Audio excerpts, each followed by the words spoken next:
शाम का समय था। रानो चिड़िया अपने तिनकों से बने एक घोंसले में बैठी अपने दो छोटे बच्चों गुड़िया और कुकू को लाड कर रही थी। चारों तरफ शांति थी, लेकिन तभी अचानक मौसम बदलने लगा और ठंडी हवाएं चलने लगी।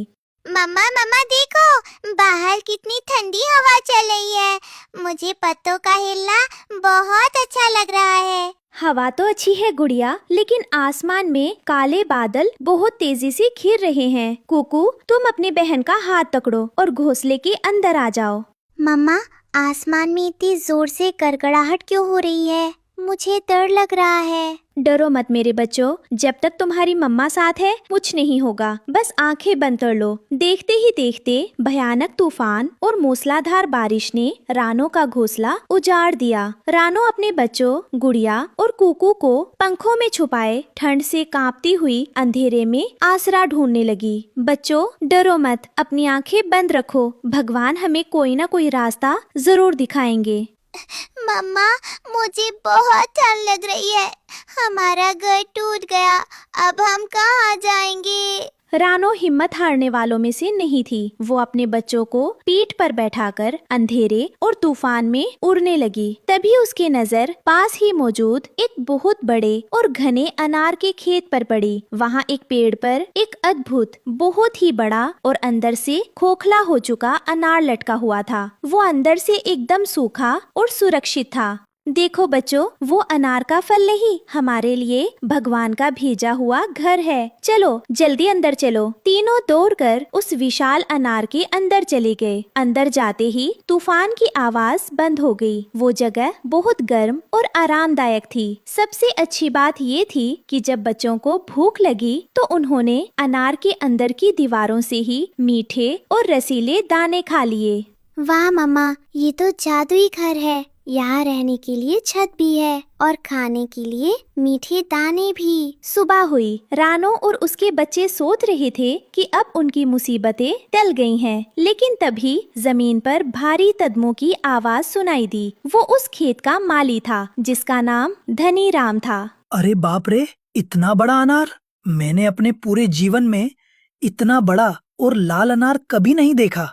अगर मैं इसे बाजार में बेचूंगा तो मुझे बहुत सारे पैसे मिलेंगे।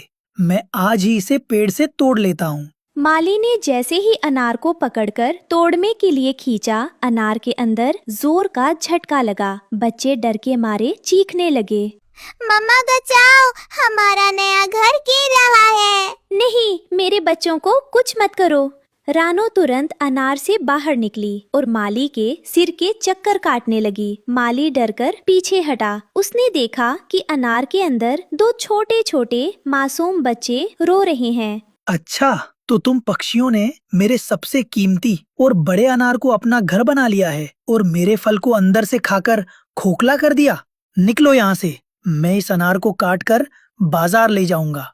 माली भैया, रहम करो। रात के तूफान में हमारा पुराना घर टूट गया। मेरे बच्चे बहुत छोटे हैं, वे बेघर हो जाएंगे। कृपया इस अनार को मत तोड़ो। हम जैसे ही कोई नया घोंसला बना लेंगे यहाँ से चले जाएंगे। रानो के आंसू और बच्चों की मासूमियत देखकर कड़क मिजाज माली का दिल थोड़ा पिघल गया। उसने कुछ सोचा और रुक गया। ठीक है, मैं तुम्हें 3 दिन का समय देता हूँ। इन 3 दिनों में यहाँ रहो, लेकिन याद रखना, चौथे दिन मैं ये अनार तोड़ लूंगा, क्योंकि ये मेरा सबसे बड़ा और इकलौता कीमती अनार है। आपका बहुत बहुत धन्यवाद माली भैया। भगवान आपका भला करे। 2 दिन बीत गए। रानो नया घोंसला बनाने के लिए तिनके इकट्ठा कर रही थी, लेकिन तीसरे दिन मौसम ने फिर करवट बदली। इस बार रिकॉर्ड तोड़ देने वाली भयंकर गर्मी पड़ी। उसी जंगल में नीली चिड़िया लाडो अपने घोंसले में बैठी बेहाल हो रही थी और उसके छोटे बच्चे भूख प्यास से तड़प रहे थे। हे भगवान, इतनी भयानक गर्मी! नदी तालाब सब सूख गए हैं। मेरे बच्चों का गला सूख रहा है। मैं इनके लिए पानी कहाँ से लाऊं? मम्मा, बहुत प्यास लगी है। पेट में चूहे कूद रहे हैं। कुछ खाने को दे दो ना मम्मा। धीरज रखो मेरे बच्चे। दूसरी तरफ सूखी डाल पर बैठी बुलबुल चिड़िया भी धूप से झुलस रही थी। गर्मी के मारे उससे उड़ा भी नहीं जा रहा था। उफ, आज तो हवा भी आग के गोले जैसी लग रही है। सारे पेड़ सूखे खम्बे बन गए हैं, एक भी छांव वाली जगह नहीं बची। मम्मा, धूप से मेरे पंख जल रहे हैं, हमें बचाओ मम्मा। इस कड़कती धूप में अगर थोड़ी देर और पानी या कोई ठंडा फल नहीं मिला तो जंगल का कोई भी पक्षी जिंदा नहीं बचेगा। काश कहीं कोई चमत्कार हो जाए। वही पूरे खेत के सारे अनार गर्मी और पानी की कमी से सूखकर काले पड़ चुके थे। सिर्फ वही एक बड़ा अनार जो ऊंची डाल पर था और पत्तियों की छांव में था, वही ठंडा और रसीला बचा था। मम्मा, बहुत तेज धूप है, बाहर तो पैर भी नहीं रखे जा रहे। हाँ मम्मा, प्यास के मारे मेरा गला सूख रहा है। अच्छा हुआ हमारे पास ये अनार है। रानो ने अपने बच्चों की प्यास बुझाने के लिए उस अनार का एक बड़ा सा टुकड़ा तोड़ा। बच्चे खुश होकर उसे खाने ही वाले थे कि तभी अनार के दरवाजे पर एक कमजोर, थकी हुई और बीमार लाडो चिड़िया आकर गिरी। उसके साथ उसके 2 नन्हे बच्चे भी थे जो भूख प्यास से तड़प रहे थे। पानी, कोई थोड़ा सा पानी या फल दे दो, मेरे बच्चे भूख से मर रहे हैं। पूरे खेत में कहीं कुछ नहीं मिला। लाडो चिड़िया और उसके बच्चों की ये हालत देखकर रानो का दिल दहल गया। उसने तुरंत वो रसीला टुकड़ा लाडो की तरफ बढ़ा दिया, लेकिन ये देखकर रानो के बच्चे गुड़िया और कुकू उदास हो गए। लेकिन मम्मा, अगर ये अनार इन्होंने खा लिया तो हमारा क्या होगा? हमारे पास भी तो यही आखिरी फल बचा है। मेरे प्यारे बच्चों, जरा सोचो, जब रात को तूफान आया था तब हमारे पास सिर छुपाने की जगह नहीं थी, पर भगवान ने हमें ये घर दिया ना। आज इन बच्चों को हमारी जरूरत है। अगर हम अपनी चीज दूसरों के साथ बांट कर खाएंगे तो भगवान हमारे ऊपर अपनी कृपा हमेशा बनाए रखेंगे। किसी भूखे को खाना खिलाना सबसे बड़ा पुण्य है। माँ की बात सुनकर गुड़िया और कुकू को अपनी गलती का एहसास हुआ। उन्होंने अपने हाथों से अनार के छोटे छोटे टुकड़े लाडो चिड़िया के बच्चों के मुंह में डाले। मीठा और ठंडा रस पीते ही लाडो चिड़िया और उसके बच्चों की जान में जान आ गई। रानो बहन, तुम्हारा बहुत बहुत शुक्रिया। अगर आज तुम नहीं होती तो मेरे बच्चे जिंदा नहीं बचते। तुमने हमें नया जीवन दिया है। मम्मा, सच में इन्हें खाना खिलाकर हमें अपना पेट भरने से भी ज्यादा खुशी मिल रही है। दोनों परिवार आपस में बातें कर ही रहे थे कि तभी 3 दिन का समय खत्म हो गया और माली धनीराम हाथ में कुल्हाड़ी और टोकरी लेकर वहां पहुंच। रानो चिड़िया, 3 दिन पूरे हो गए। अब अपने बच्चों को लेकर बाहर आओ, मुझे अपना अनार काटना है। वैसे भी इस भयंकर गर्मी में मेरी सारी फसल बर्बाद हो गई है। बस यही एक अनार बचा है जिसे बेचकर मैं अपने परिवार के लिए राशन खरीदूंगा। माली की आवाज सुनकर रानो और लाडो अपने बच्चों के साथ बाहर आई। रानो ने देखा कि माली सच में बहुत परेशान था। गर्मी के कारण उसकी फसल खराब हो चुकी थी। माली भैया, हम जा रहे हैं। आपने हमें 3 दिन आसरा दिया। हम आपका एहसान कभी नहीं भूलेंगे। लेकिन जाने से पहले हम आपकी कुछ मदद करना चाहते हैं। तुम पक्षी भला मेरी क्या मदद करोगे? मेरी तो पूरी फसल सूख गई है। रानो ने लाडो चिड़िया और खेत के बाकी पक्षियों को एक इशारा किया। देखते ही देखते आसमान से सैकड़ों पक्षी नीचे आए। उन सभी के मुंह में पास की नदी से लाए गए गीले पत्ते और मिट्टी थी। पक्षियों ने माली के सूखे पेड़ों की जड़ों में वो गीली मिट्टी डाली और रानो और उसकी टीम ने पेड़ों पर लगे कीड़ों को चुन चुन कर खाना शुरू कर दिया, जो बची कुची फसल को खा रहे थे। अरे ये क्या? तुम सब मेरे पेड़ों को बचा रहे हो। जो कीड़े मेरी फसल बर्बाद कर रहे थे, तुम उन्हें साफ कर रही हो। माली भैया, अगर आप इस बड़े अनार को नहीं काटेंगे तो हम सब मिलकर रोज आपके इस खेत की रखवाली करेंगे। कोई भी कीड़ा आपकी फसल को छू नहीं पाएगा और आपकी अगली फसल इतनी अच्छी होगी कि आपको कभी पैसों की कमी नहीं होगी। माली धनीराम ने जब देखा कि जिन पक्षियों को वो भगा रहा था वे ही उसके पूरे खेत के रखवाले बन गए हैं, तो उसकी आंखों में पश्चाताप के आंसू आ गए। उसने कुल्हाड़ी जमीन पर फेंक दी। मुझे माफ कर दो रानो बहन, मैं कितना मतलबी हो गया था। पैसे के लालच में मैं तुम जैसे नेक जीवों का घर छीन रहा था। आज से ये बड़ा अनार हमेशा के लिए तुम्हारा घर है, और सिर्फ ये अनार ही नहीं, ये पूरा खेत तुम्हारा और तुम्हारे दोस्तों का घर है। तुम यहाँ आराम से रहो। माली की बात सुनकर गुड़िया, कुकू और लाडो के बच्चे खुशी से चहकने लगे। रानो की समझदारी और दयालुता ने न केवल लाडो चिड़िया के परिवार को बचाया, बल्कि माली का दिल जीतकर अपने लिए हमेशा के लिए एक सुरक्षित और सुंदर घर भी पा लिया। रानो के बच्चे समझ गए थे कि माँ की सिखाई बात कितनी सच थी। जब भी कोई मुसीबत आती है तो हिम्मत नहीं हारनी चाहिए। भगवान उससे भी बेहतर रास्ता जरूर दिखाते हैं। आहा, इस बार भगवान ने मेरी मेहनत का फल दे दिया। इन लाल लाल अनारों को बाजार में बेचकर जो पैसे मिलेंगे, उससे मेरी बेटी बड़े स्कूल में पढ़ेगी। बस 2 दिन और, फिर मैं इन्हें तोड़ लूंगा। धनीराम खुश होकर अपने घर चला गया, लेकिन जैसे ही रात हुई, आसमान में एक अजीब सा काला साया छाने लगा। वो कोई बादल नहीं था, बल्कि हजारों हानिकारक कीड़ों और भूखी टिड्डियों का झुंड था। वे सब सीधे अनार के खेत पर टूट पड़े और मीठे अनारों को कुतरने लगे। भाइयों, इस खेत के अनार बहुत मीठे और रसीले हैं। माली के आने से पहले पूरा खेत साफ कर दो, एक भी अनार मत छोड़ना। उसी खेत के सबसे ऊंचे पेड़ पर रानो चिड़िया अपने 2 बच्चों गुड़िया और कुकू के साथ रहती थी।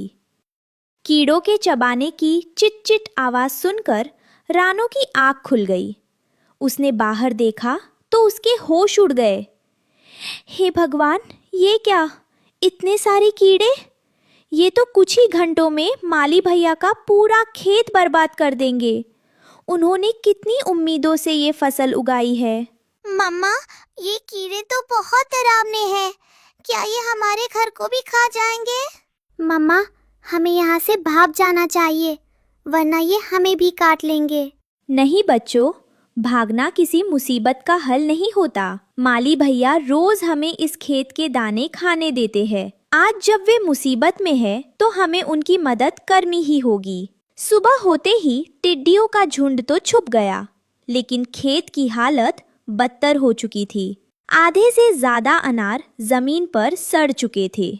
जब माली धनीराम वहां पहुंचा तो अपनी बर्बाद फसल देखकर वो जमीन पर बैठकर फूट फूट कर रोने लगा। बर्बाद हो गया, मैं तो पूरी तरह बर्बाद हो गया। मेरी बेटी का सपना टूट गया। इन कीड़ों ने मेरी पूरी मेहनत मिट्टी में मिला दी। अब मैं अपनी बेटी की फीस कहाँ से भरूंगा? हे भगवान, मुझे उठा ले। माली का ये दर्द देखकर रानो चिड़िया की आंखों में आंसू आ गए। वो धनीराम के आंसू नहीं देख पा रही थी। उसने एक बड़ा फैसला लिया। बच्चों, आज माली भैया के आंसू बह रहे हैं। हम ऐसा नहीं होने दे सकते। गुड़िया, कुकू, तुम दोनों अभी जाओ और जंगल के सारे पक्षियों को, लाडो चिड़िया, बुलबुल, तोता और कौवे, सबको यहाँ बुलाकर लाओ। ठीक है मम्मा, हम अभी जाते हैं। कुछ ही देर में खेत के बड़े पेड़ पर जंगल के सारे पक्षी इकट्ठा हो गए। रानो ने उनके सामने अपनी योजना रखी, लेकिन कोई भी मदद के लिए तैयार नहीं था। रानो, तुम पागल हो गई हो क्या? वो माली हमेशा हमें पत्थर मारकर भगाता है। जब हम अनार खाने आते हैं तो वो हमें डराता है। हम उसकी मदद क्यों करें? हाँ रानो, तोता भाई सही कह रहे हैं। इंसानों का कोई भरोसा नहीं होता। कीड़े खेत खा रहे हैं, खाने दो, हमें क्या।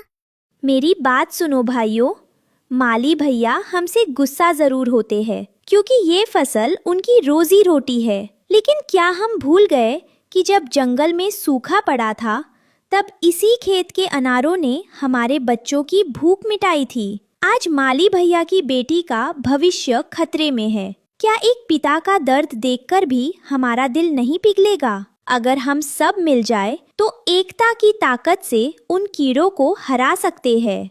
रानो की ये भावुक बात सुनकर सारे पक्षियों का दिल पिघल गया। कौवे और बुलबुल ने आगे बढ़कर रानो का हाथ थाम लिया। रानो बहन, तुम्हारी बात ने मेरी आंखें खोल दी। हम सब तुम्हारे साथ हैं। बताओ, हमें क्या करना है? हम बनाएंगे बर्ड पेट्रोल, यानी पक्षियों की चौकीदार टीम। हम इस खेत को चारों तरफ से घेर लेंगे। अगली रात जैसे ही टिड्डियों और कीड़ों का झुंड बची कुची फसल को खत्म करने के लिए आगे बढ़ा, अचानक आसमान से ची ची, काव काव की जोरदार आवाजें आने लगी। रानो की बर्ड पेट्रोल टीम तैयार थी। अरे, ये पक्षी रात में कहाँ से आ गए? इन पर हमला करो। पक्षी भाइयों, एक साथ धावा बोलो। खेत के एक एक कीड़े को चुन चुन कर साफ कर दो।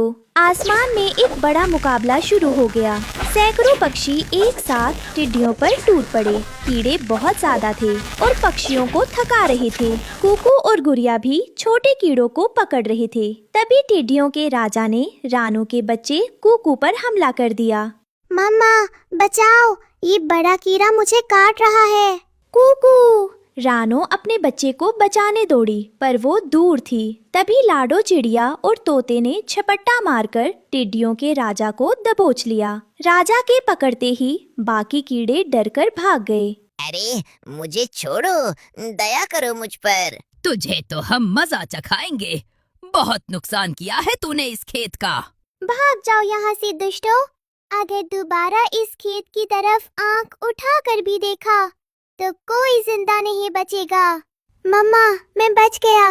लाडो आंटी और तोता अंकल ने मेरी जान बचा ली। आप सबका बहुत बहुत शुक्रिया भाइयों। आज अगर हमारी एकता ना होती तो ना मेरा बच्चा बचता और ना ही ये खेत। अगली सुबह माली धनी भारी मन से खेत में आया। उसने सोचा कि सब कुछ खत्म हो चुका होगा, लेकिन पेड़ों को देखते ही उसकी आंखें खुली की खुली रह गईं। एक भी कीड़ा वहाँ नहीं था। सारे अनार सुरक्षित चमक रहे थे और पक्षी थककर पेड़ों पर बैठे थे। ये चमत्कार कैसे हुआ? एक भी कीड़ा नहीं है और ये सारे पक्षी यहाँ क्या कर रहे हैं? तभी धनीराम की नजर जमीन पर पड़ी, जहाँ टिड्डियों के राजा का पंख पड़ा था। वो समझ गया। वो रानो के पेड़ के नीचे गया और हाथ जोड़ लिए। मुझे माफ कर दो मेरे प्यारे पक्षी भाइयों। मैं तुम्हें हमेशा अपना दुश्मन समझता था, पर तुम तो मेरे रक्षक निकले। तुमने मेरी फसल नहीं, मेरी बेटी का भविष्य बचाया है। धनीराम ने उसी वक्त कुल्हाड़ी और गुलेल को दूर फेंक दिया।